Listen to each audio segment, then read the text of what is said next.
नमस्कार दोस्तों, कैसे हैं आप साथियों। अभी कलयुग का समय चल रहा है। इस समय राम भक्त हनुमान जी, जिन्हें कलयुग के अंत तक जीवित रहकर अपने व राम के भक्तों की रक्षा और सहायता करने का वरदान मिला हुआ है। इसी कारण से इस कलयुग के समय में भगवान को सबसे शक्तिशाली और दयावान माना जाता है। हम सब ये तो जानते हैं कि हनुमान जी बल और बुद्धि के भंडार है और अपने भक्तों की थोड़ी सी भक्ति से ही अति शीघ्र प्रसन्न होकर उनकी मनोकामनाएं भी पूर्ण करते हैं। लेकिन क्या आपको इन बल और बुद्धि के भंडार हनुमान जी की खास विशेषताएं, जिसके कारण ये इतने बलशाली और बुद्धिमान होने के साथ साथ अपने भक्तों पर सदैव कैसे कृपा दृष्टि बनाए रखते हैं, इसके बारे में आपको जानकारी है? तो आइए जानते हैं इन सबके बारे में। हनुमान जी शिव जी के अवतार व पवन पुत्र है, इसीलिए अति बलशाली और बुद्धिमान है। बुद्धिमत्ता की तो कोई इनसे बराबरी कर ही नहीं सकता है। बुद्धिमत्ता व बल के आधार पर ही इन्होंने माता सीता की खोज करी और भगवान राम जी को लंका विजय दिलाई थी। हनुमान जी की गति को गर्जन गति और वायु वेग के रूप में वर्णित किया गया है। वायु वेग के रूप में वर्णित और ये गर्जन गति के रूप में भी इसलिए इनका जो है वर्णन किया गया क्योंकि ये वायुदेव पवन पुत्र के पुत्र होने के कारण इसके लिए ये संभव था। हनुमान चालीसा के दोहे में एक में लिखा हुआ है कि युग सहस्त्र पर भानु लियो ताई मधुर फल जानू। यानी इसका मतलब ये है कि एक युग सहस्त्र योजन की दूरी पर स्थित भानु यानी सूर्य को मीठा फल समझकर हनुमान जी ने खा लिया था। तो अगर हनुमान चालीसा के हिसाब से देखें तो पृथ्वी से जो सूर्य की दूरी है वो 14.96 करोड़ किलोमीटर की दूरी पर है। अब वैज्ञानिकों द्वारा बताया गया है कि किसी भी चीज को पृथ्वी के यहाँ से किसी दूसरे ग्रह तक जाने में उसे पृथ्वी के गुरुत्वाकर्षण से मुक्त होना होता है, जिसके लिए पलायन वेग का होना जरूरी है। पृथ्वी के गुरुत्वाकर्षण से बाहर निकलने के लिए किसी भी चीज को कम से कम 11 किलोमीटर प्रति सेकंड की स्पीड से उड़ना जरूरी होता है। इसी कारण से उनके उड़ने या छलांग लगाने की जो स्पीड थी 11 किलोमीटर प्रति सेकंड से भी ज्यादा रही होगी हनुमान जी की।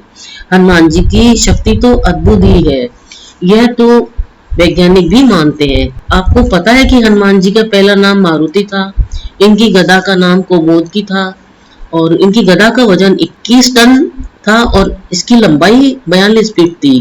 हनुमान जी की आयु लगभग 4.32 अरब वर्ष है। ये पृथ्वी पर कलयुग के अंत तक रहेंगे और इनका जो सबसे शक्तिशाली मंत्र है वो है ओम नमो भगवती हनुमंती नमः। हनुमान जी को हमेशा लाल फूल चढ़ाना चाहिए, वो इससे अति प्रसन्न होते हैं। इन्हें लाल पुष्प बहुत ही प्रिय है। हनुमान जी को प्रसन्न करके अपनी मनोकामना पूरी करने के लिए अक्सर सभी लोग हनुमान चालीसा का पाठ करते हैं। लेकिन आप ये नहीं जानते होंगे कि हनुमान चालीसा की जो पूर्ण सिद्धि है वो कितने दिनों में होती है। आइए जानते हैं यह साधना कितने दिनों में पूरी होती है। यह साधना 21 दिनों की है। इसके लिए आप इसे लगातार 21 दिनों तक पढ़ सकते हैं और साधना कर सकते हैं, या फिर आप इसे 21 मंगलवार तक करके साधना पूरी कर सकते हैं। यानी हर मंगलवार के दिन आप एक बार करके 21 मंगलवार तक पूरा कर लें। 21वें दिन आपके जो है वो 108 पाठ करके तिल रेवड़ी चढ़ा दी जाए, तब इसके बाद ये साधन पूर्ण होता है। और फिर अंतिम दिन आप मंदिर अवश्य जाएं और हनुमान जी के दर्शन जरूर करें। आपके ऐसे हनुमान चालीसा साधना सिद्ध हो जाएगी।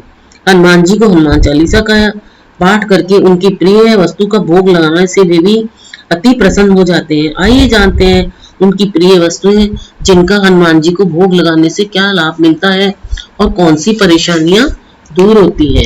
हनुमान जी को पान का बीड़ा बहुत अधिक पसंद है और हमें पता है कि एक लोकोक्ति प्रचलित है बीड़ा उठाना। इसका अर्थ होता है कि कोई महत्वपूर्ण या जोखिम भरा काम जो हमसे बहुत मुश्किल से पूरा हो रहा हो या ना पूरा हो, तो इसका उत्तरदायित्व किसी पे देना या अपने ऊपर लेना। यदि आपके जीवन में कोई घोर संकट है और यह ऐसा काम है जिसे करना आपके बस की बात नहीं है, तो आप अपनी जिम्मेदारी हनुमान जी को सौंप दें इसके लिए आप मंगलवार के दिन किसी मंदिर में पूजा पाठ करने के बाद उन्हें पान का बीड़ा अर्पित करें।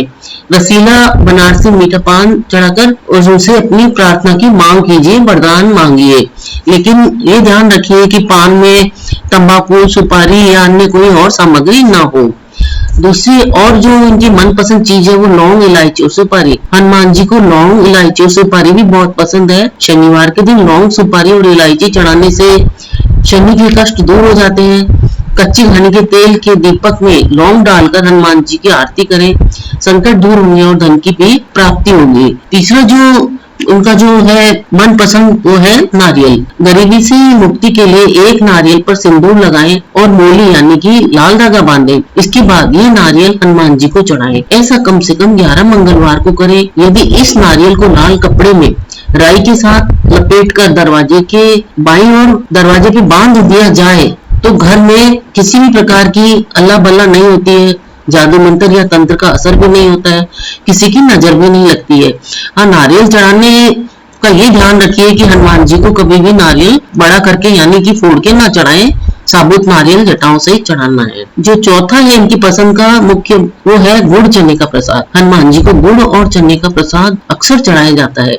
ये मंगल का उपाय भी है, इससे मंगल दोष मिटता है। यदि आप कुछ भी चढ़ाने की क्षमता नहीं रखते हैं या किसी और कारण से चढ़ा नहीं पाते हैं तो सिर्फ गुड़ और चना चढ़ाकर ही हनुमान जी को प्रसन्न कर सकते हैं। हर मंगलवार और शनिवार को हनुमान जी को गुड़ और चने का भोग लगाएं, इससे आपकी सभी परेशानियां दूर हो जाएगी। हालांकि आजकल गुड़ की जगह चिरौंजी ज्यादा मिलती है, लेकिन चने के साथ गुड़ का ही संयोग श्रेष्ठ माना गया है। इमरती का भोग लगाने से संकट मोचन अत्यंत प्रसन्न होते हैं। आपकी जो भी मनोकामनाएं वो इसका प्रसाद चढ़ाने से पूर्ण हो जाएगी। बस मंगलवार के दिन हनुमान जी को इमरती चढ़ाएं। छठा है लड्डू। हनुमान जी को 3 तरह के लड्डू बहुत पसंद है। एक केसरिया बूंदी के लड्डू, दूसरे बेसन के लड्डू और तीसरा मलाई मिश्री के लड्डू। इसमें भी बेसन के लड्डू उन्हें बहुत पसंद है। लड्डू चढ़ाने से हनुमान जी भक्तों को उनका मनचाहा वरदान देते हैं, उनकी मनोकामना पूर्ण कर देते हैं। लड्डू चढ़ाने से पापी ग्रह भी शांत होते हैं। केसर भात। उज्जैन में मंगलनाथ पर केसर भात से मंगल की शांति होती है। हनुमान जी को भी केसर भात का भोग लगाया जाता है। इससे हनुमान जी बहुत जल्दी प्रसन्न होते हैं। कोई व्यक्ति यदि 5 मंगलवार हनुमान जी को यह नैवेद्य चढ़ाता है तो उसके हर तरह के संकटों का समाधान हनुमान जी करते हैं। रोट या रोट। ऐसी मान्यता है कि अगर हनुमान जी को मंगलवार के दिन रोट या मीठा रोटा मतलब मोटी रोटी चढ़ाया जाता है तो मनवांछित फल मिलता है। गेहूं के आटे में गुड़, इलायची, नारियल का बूरा, घी, दूध आदि मिलाकर रोट बनाया जाता है। कुछ जगह इसे सेक कर रोटी जैसा बनाकर भोग लगाते हैं और कुछ जगह इसे पूरी की तरह से तलकर इसका भोग लगाते हैं। ये रोट हनुमान जी को अत्यधिक प्रिय है। पंचमेवा। काजू, बादाम, किशमिश, चुआरा, खोपरागिरी पंचमेवा के नाम से जाने जाते हैं। इसका हनुमान जी को भोग लगाया जाता है, इससे वे अति प्रसन्न होते हैं। हनुमान जी की भोग के अलावा भी कुछ ऐसी सामग्रियां हैं जिनसे अगर इनकी पूजा अर्चना की जाती है तो ये अति शीघ्र और एकदम प्रसन्न हो जाते हैं। इसमें है मुख्य रूप से आटे का दीपक। यदि आप कर्ज में डूबे हैं तो आटे के बने दीपक में चमेली का तेल डालकर उसे बड़ के पत्ते पर रखकर जलाएं। ऐसे 5 पत्तों पर 5 दीपक रखें और उसे जाकर हनुमान जी के मंदिर में रख दें। ऐसा कम से कम 11 मंगलवार को करें। शनिवार को हनुमान मंदिर में जाकर हनुमान जी को आटे के दीपक लगाने से शनि की बाधा भी दूर हो जाती है। सिंदूर के बारे में कहा जाता है कि मंगलवार और शनिवार को हनुमान जी को घी के साथ सिंदूर अर्पित करने से स्वयं को भगवान श्री राम की कृपा भी प्राप्त होती है और सब बिगड़े काम बन जाते हैं। मंगलवार के दिन व्रत रखकर सिंदूर से हनुमान जी की पूजा करने एवं हनुमान चालीसा का पाठ करने से मंगल दोष शांत होता है। कहते हैं कि सिंदूर के साथ यदि चमेली का तेल भी चढ़ाया जाए तो वो सबसे श्रेष्ठ होता है। सिंदूर चढ़ाने से एकाग्रता में वृद्धि होती है और दृष्टि भी बढ़ती है, सौभाग्य की प्राप्ति भी होती है। जो व्यक्ति शनिवार को हनुमान जी को सिंदूर अर्पित करता है उसकी सभी इच्छाएं भी पूरी होती है। चमेली का तेल और फूल। चमेली का तेल हनुमान जी को चढ़ाने से वे जल्दी प्रसन्न होते हैं। तेल और फूल चढ़ाने से हनुमान जी की कृपा से घर में सुख शांति और समृद्धि बनी रहती है। भूत प्रेत का साया नहीं रहता है, किया कराया भी मिट जाता है। अगर किसी ने ऊपर का जादू टोना किया तो वो भी नष्ट हो जाता है। आप हनुमान जी के सामने चमेली के तेल का दीपक जलाकर दुश्मनों से छुटकारा भी पा सकते हैं। कहते हैं कि चमेली के तेल के साथ सिंदूर भी चढ़ाना चाहिए। यदि आप बीमार हैं या घर का कोई अन्य सदस्य बीमार है तो प्रतिदिन हनुमान जी के सामने 3 कोनों वाला दीपक जलाएं। दीपक में चमेली का तेल हो और हनुमान बाहुक का फिर पाठ करें। 5 बत्तियों वाले दिए में चमेली का तेल डालकर हनुमान जी की मूर्ति के सामने जलाएं। चौमुखा दीपक भी इनके सामने शनिवार की रात्रि को जला सकते हैं। यह उपाय नियमित करने पर आपके घर परिवार की सभी परेशानियां समाप्त हो जाती है। हनुमान जी को यूं तो लाल या केसरिया ध्वजा या झंडा चढ़ाया जाता है। किसी कार्य में सफलता प्राप्ति हेतु या युद्ध में विजय हेतु हालांकि झंडा चढ़ाने वाले का मान सम्मान बढ़ जाता है और उसे हर कार्य में तरक्की मिलती है। यह झंडा त्रिकोणीय होना चाहिए और उस पर राम भी लिखा हुआ होना चाहिए। इससे हर तरह की संपत्ति संबंधी जो भी समस्याएं होती है वो दूर हो जाती है। हनुमान मंदिर में ध्वजा दान करने पर सभी मनोकामनाएं पूरी होती हैं। तुलसी की माला, हनुमान जी को तुलसी की माला भी चढ़ाई जाती है। इससे तुरंत ही संकट मिट जाते हैं और फिर समृद्धि के द्वार खुल जाते हैं। मंगलवार के दिन हनुमान जी को तुलसी की माला चढ़ाने से व्यक्ति को धन की प्राप्ति होती है। तुलसी खाते रहने से किसी भी प्रकार का कैंसर भी नहीं होता है, ये तो आप जानते हैं, और इससे प्रतिरोधक क्षमता भी बढ़ती है। इसमें एक ऐसा पदार्थ होता है जो सफेद दाग नहीं होने देता। छठा जो है इनका प्रिय और राम नाम। हनुमान जी को राम नाम बहुत अधिक प्रिय है। भगवान श्री राम की पूजा करने से हनुमान जी बहुत प्रसन्न होते हैं। पीपल के पत्ते पर चमेली के तेल और सिंदूर से मिलाकर राम नाम लिखें और इसे हनुमान जी को चढ़ाएं। यह कार्य करने से सभी तरह की समस्याओं से मुक्ति मिलती है। यह भी कर सकते हैं कि पीपल के 11 पत्तों पर चंदन या कुमकुम से श्री राम का नाम लिखें। इसके बाद इन पत्तों की माला बनाकर हनुमान जी को चढ़ाएं तो आपकी सारी परेशानियां भी दूर होती है हनुमान जी की कृपा से। जनेऊ, हनुमान जी अपने कंधे पर हमेशा जनेऊ धारण करते हैं। दुर्भाग्य से मुक्ति हेतु हनुमान जी को मंगलवार को जनेऊ चढ़ाई जाती है। जनेऊ को यज्ञोपवीत भी कहते हैं।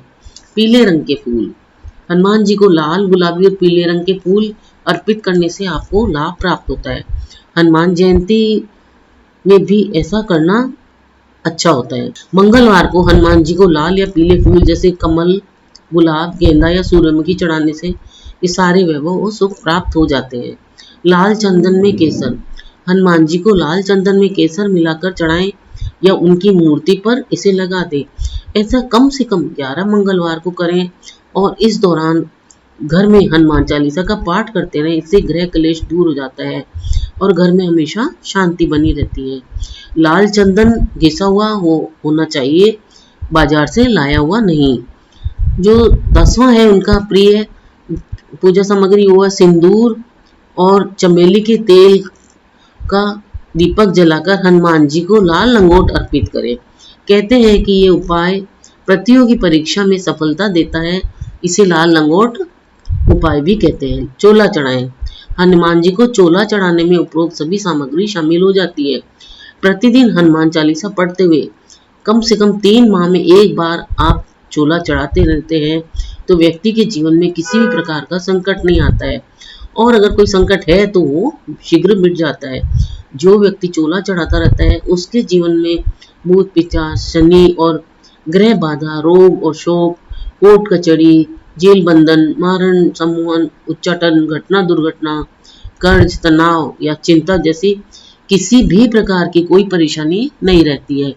तो दोस्तों ये तो है बल और बुद्धि के भंडार शक्तिशाली हनुमान जी के जो श्रेष्ठ उपाय हैं जिनसे हम इनको प्रसन्न कर सकते हैं, तो हम इनको करके हनुमान जी की कृपा प्राप्त कर सकते हैं।